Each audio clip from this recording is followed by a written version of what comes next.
오늘은 두구두구두구 아주 역사적인 날. 왜 그럴까? 그래 다들 눈치챘지? 구약이 끝나고 새로운 나라들의 모임, 바로 신약이 시작하는 날이잖아. 신약의 첫 번째 나라는 마태복음.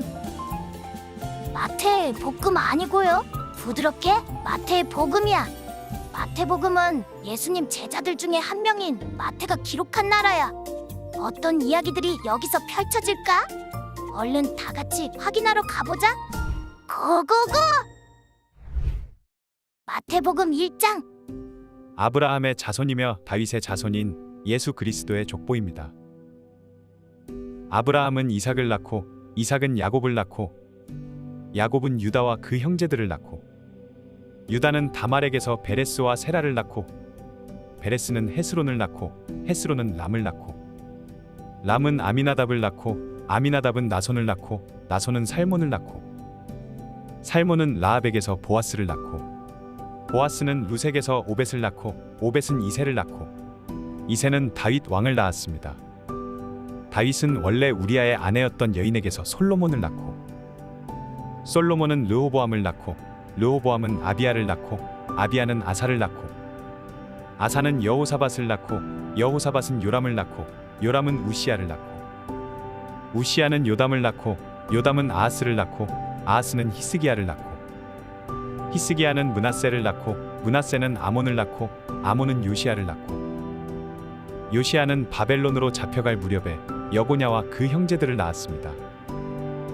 바벨론으로 잡혀간 후로 여고냐는 스알디엘을 낳고, 스알디엘은 스룹바벨을 낳고, 스룹바벨은 아비웃을 낳고, 아비웃은 엘리야김을 낳고, 엘리야김은 아소르를 낳고, 아소르는 사독을 낳고, 사독은 아킴을 낳고, 아킴은 엘리웃을 낳고, 엘리웃은 엘르아사를 낳고, 엘르아살은 mat단을 낳고, mat단은 야곱을 낳고, 야곱은 마리아의 남편 요셉을 낳았고, 마리아에게서 그리스도라 하는 예수께서 태어나셨습니다. 그러므로 아브라함부터 다윗까지가 모두 14대요. 다윗부터 바벨론으로 잡혀갈 때까지가 모두 14대요. 바벨론으로 잡혀간 때부터 그리스도께서 태어나신 때까지가 모두 14대입니다. 예수 그리스도의 태어나심은 이렇습니다. 그의 어머니 마리아는 요셉과 약혼한 사이였습니다. 그런데 결혼하기 전에 마리아가 성령으로 임신하게 된 사실이 알려졌습니다. 마리아의 남편 요셉은 의로운 사람이었습니다.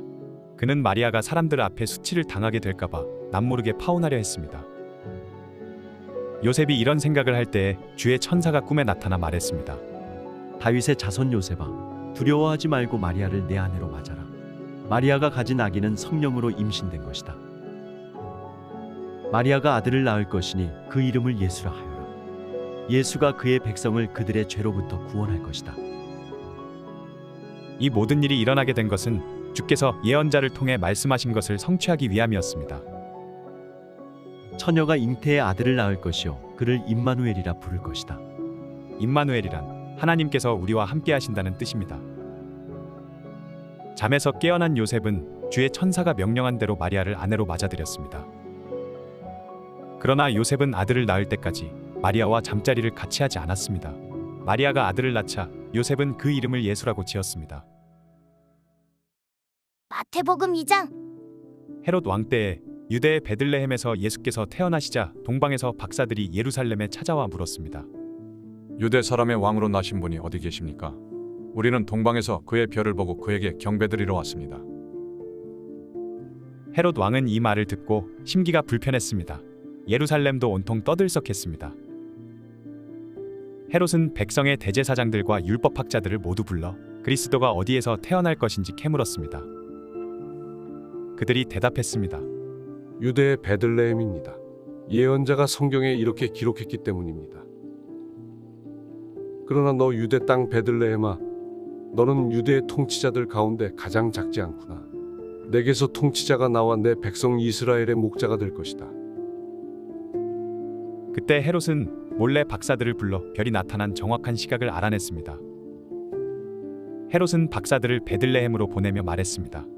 가서 샅샅이 뒤져 그 아기를 꼭 찾으라. 그리고 아기를 찾자마자 나에게도 알리라. 나도 가서 아기에게 경배할 것이다. 박사들은 왕의 말을 듣고 다시 길을 떠났습니다. 그런데 동방에서 보았던 그 별이 그들보다 앞서가서 아기가 있는 곳 위에 멈춰 섰습니다. 박사들은 별을 보고 뛸 듯이 기뻤습니다. 집으로 들어가 보니 아기가 그 어머니 마리아와 함께 있었습니다. 그들은 엎드려 아기에게 경배하고 보물함을 열어 황금과 유향과 모략을 예물로 드렸습니다. 그리고 그들은 꿈속에서 헤롯에게 돌아가지 말라는 지시를 받고 다른 길을 통해 자기 나라로 돌아갔습니다. 박사들이 떠난 후 주의 천사가 요셉의 꿈에 나타나 말했습니다. 일어나거라. 어서 아기와 그 어머니를 데리고 이집트로 피신하여라. 헤롯이 아기를 죽이려고 찾고 있으니 내가 말해줄 때까지 거기에 머물러 있어라. 그래서 요셉이 일어나 아기와 그 어머니를 데리고 한밤중에 이집트로 떠났습니다. 그리고 헤롯이 죽을 때까지 그곳에 살았습니다. 이것은 주께서 예언자를 통해 하신 말씀을 이루신 것입니다. 내가 이집트에서 내 아들을 불러냈다.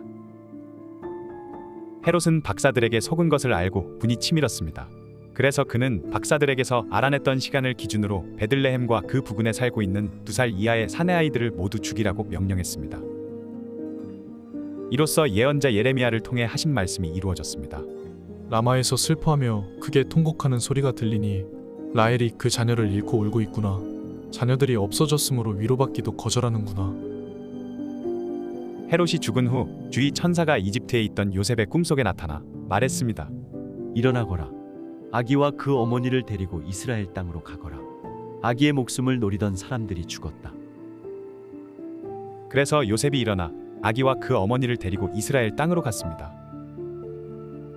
그러나 요셉은 아켈라오가 그 아버지 헤롯의 뒤를 이어 유대 왕이 됐다는 소식을 듣고 그곳으로 가는 것이 두려웠습니다. 요셉은 꿈의 지시를 받고 방향을 바꿔 갈릴리 지방으로 가서 나사렛이라는 동네로 들어가 살았습니다. 이로써 예언자를 통해 그는 나사렛 사람이라 불릴 것이다. 라고 하신 말씀이 이루어졌습니다. 마태복음 3장. 그 무렵에 세례자 요한이 나타나 유대 광야에서 전파하며 말했습니다. 회개하라. 하늘나라가 가까이 왔다. 세례자 요한은 바로 예언자 이사야가 말했던 그 사람입니다. 광야에서 외치는 사람의 소리가 있다. 주를 위해 길을 예비하라. 주의 길을 곧게 하라. 요한은 낙타털로 옷을 지어 입고 허리에는 가죽띠를 둘렀습니다. 그리고 메뚜기와 들꿀을 먹고 살았습니다. 예루살렘과 온 유대 지방과 요단강 전 지역에서 사람들이 요한에게로 몰려왔습니다. 그들은 요단강에서 자기 죄를 고백하면서 요한에게 세례를 받았습니다. 그러나 여러 바리새파 사람들과 사두개파 사람들이 세례를 베풀고 있는 곳으로 몰려오는 것을 보고 요한이 말했습니다. 독사의 자식들아, 누가 너희더러 다가올 진노를 피하라고 하더냐? 회개에 알맞은 열매를 맺으라. 너희는 행여나 속으로 아브라함이 우리 조상이다라고 생각하지 말라. 내가 너희에게 말한다. 하나님께서는 이 돌들로도 아브라함의 자손을 일으키실 수 있다. 도끼가 이미 나무 뿌리에 놓여 있다. 그러므로 좋은 열매를 맺지 않는 나무는 모조리 잘려 불 속에 던져질 것이다. 나는 너희가 회개하도록 물로 세례를 준다. 그러나 내 뒤에 오실 분은 나보다 능력이 더 많으신 분이시다. 나는 그분의 신발을 들고 다닐 자격도 없다. 그분은 너희에게 성령과 불로 세례를 주실 것이다. 그분이 손에 키를 들고 타작마당을 깨끗이 해 좋은 곡식은 모아 창고에 두고 쭉정이는 꺼지지 않는 불에 태우실 것이다.